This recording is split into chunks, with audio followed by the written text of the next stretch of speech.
My name's Jesse, and I'm here to talk about why every filmmaker, including you, needs to have an understanding of visual effects.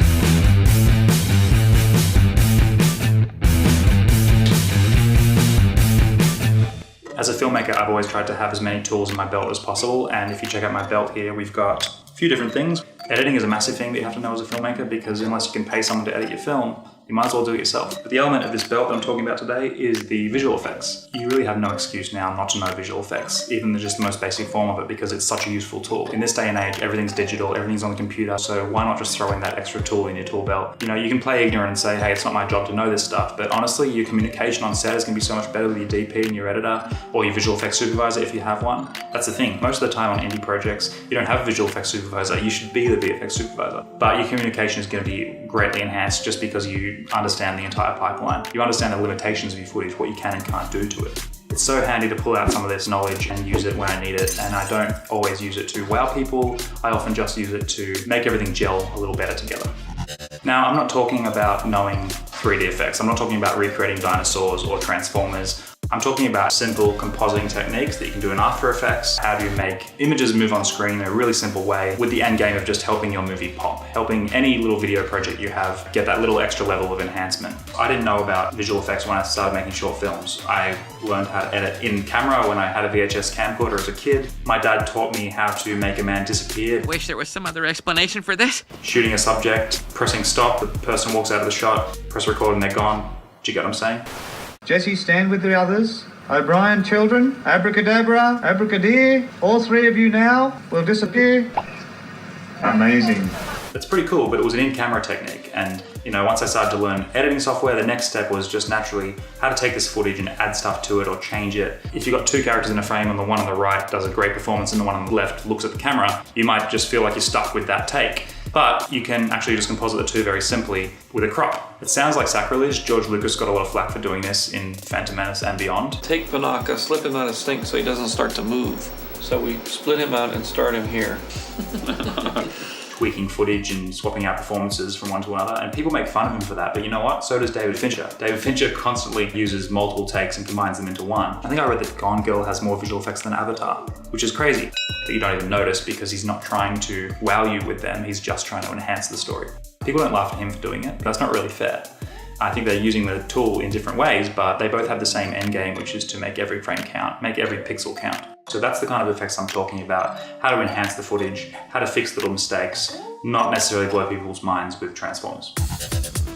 Before Arrowhead was a feature film, we made a short film, and a lot of that we knew was just going to be really simple 2D effects. We put moons in skies and the moons were just, you know, simple two-dimensional objects. I see short films where they've done this big 3D render of planets with multiple, you know, atmospheric passes, and it's cool, it's really cool, but I don't think it's that necessary because we just had a still image of the moon and we stuck it in there and it works because the camera work is doing most of the work for you. Some of the shots in the short film are beautiful because we let the light leak into the lens, and that was more important than any kind of, you know, whiz-bang visual effect could have done for us. In one shot, we had the main character dangle a prop on a string and we just digitally removed the string. It's really not that complicated to do a visual effect. A visual effect is essentially just manipulating the image, and the most simple way to describe what After Effects does is it manipulates keyframes over time. I don't understand the words you just said.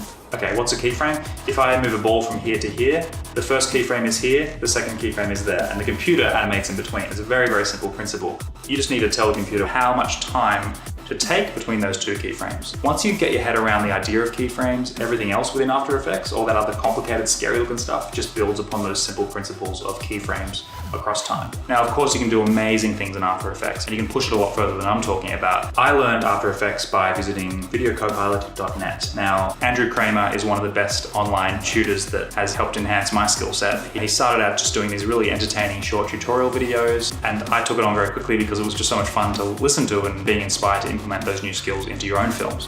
One of the first ones I tried out was the bullet. He did this cool training piece all about how to make a bullet fly through the air, and so my friend Ryan and I went out and shot a 1-minute iPhone short film. This is back when the iPhone 4 was out. We went to a little empty field and shot for probably 2 hours, slapped the edit together, but it was all based around wanting to try out this bullet technique. Instead of a bullet, we used a grenade. The results are okay, it doesn't look Hollywood quality, but it was a great way for me to learn some of the fundamentals of visual effects. The thing about sites like Video Copilot is you can mimic them and you can recreate them, but then you've got to apply that to your own films in a unique and original way. Another shot in that grenade short film, which was called The Messenger, was a shot of Ryan's foot going through a puddle.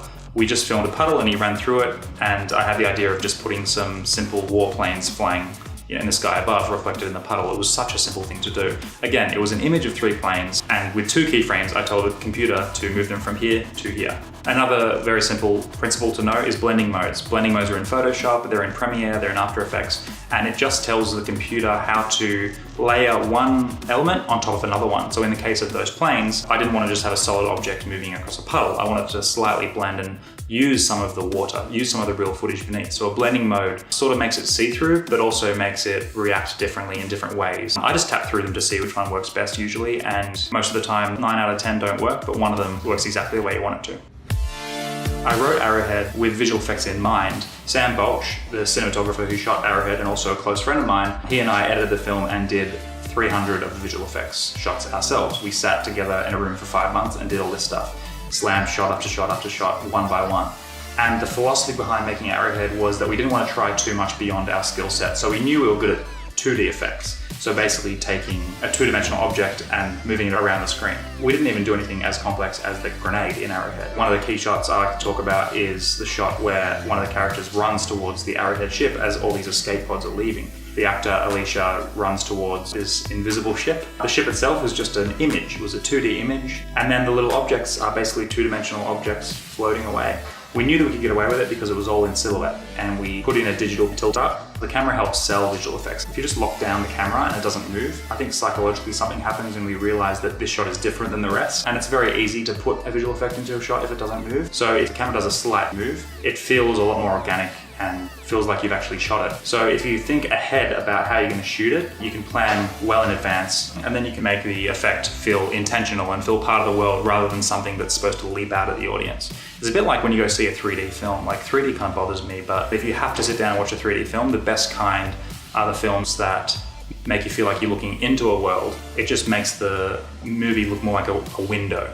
And I think the same principle applies to good visual effects, simple visual effects. The ones you don't really notice are there, the ones that just immerse you a little more and don't leap off the screen at you. People say it's not about the visual effect, it's about the story. Well, I say on top of that, it's not about the visual effect, it's also what the camera is doing. It's also about how it feels. So don't rely on your visual effect to do the heavy lifting. Shoot an interesting shot, put that interesting shot in an interesting scene, and then your visual effect will just be a cherry on top. Now, Arrowhead doesn't only have 2D effects, there are some 3D spaceships flying through space, and what we did was approach freelancers and said, can you do this shot? So we outsourced probably 6 or 7 shots to people who were more skilled than we were. But the majority of the shots were just things that we knew how to do ourselves. And I think this speaks to a much larger truth about filmmaking is the best way to go about it is do what you know, stick to what you know. Don't try and extend your reach too far. Arrowhead is a movie that some people read and thought it was a $30 million movie on the page. You must have me confused with David Selznick. I don't make major motion pictures, I make crap. And it just wasn't. We shot the whole thing for under $180,000. And a lot of that was doing a lot of the visual effects ourselves. The other thing about sci-fi, I know not all of you will be sci-fi writers or filmmakers, but a lot of sci-fi films try to do too much. It ends up looking like they've tried to be a Hollywood film when they're not. There's nothing wrong with not being a multi-million-dollar Hollywood film. You just have to make a film that fits within the means of the story.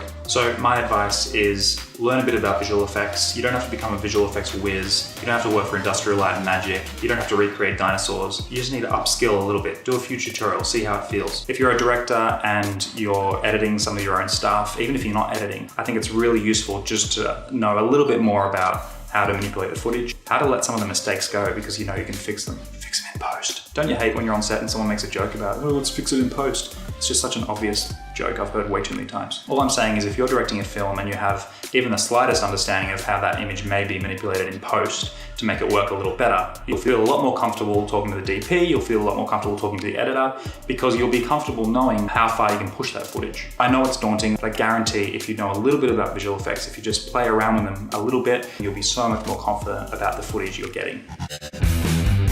Well, I hope to see some of you guys making great visual effects, but I also, even more than that, hope to never notice the visual effects you do because you should be putting in visual effects that nobody sees. Use visual effects to seamlessly integrate all your footage together and just tell the story in the best way you can. If you're enjoying what you're hearing so far, or if there's anything else you'd like to learn about or hear about through my journey in filmmaking so far, let me know in the comments below. I'd love it if you could subscribe to the channel, and I'll make it my mission to keep bringing you great content. Abracadabra, abracadabra, all three children, come back down.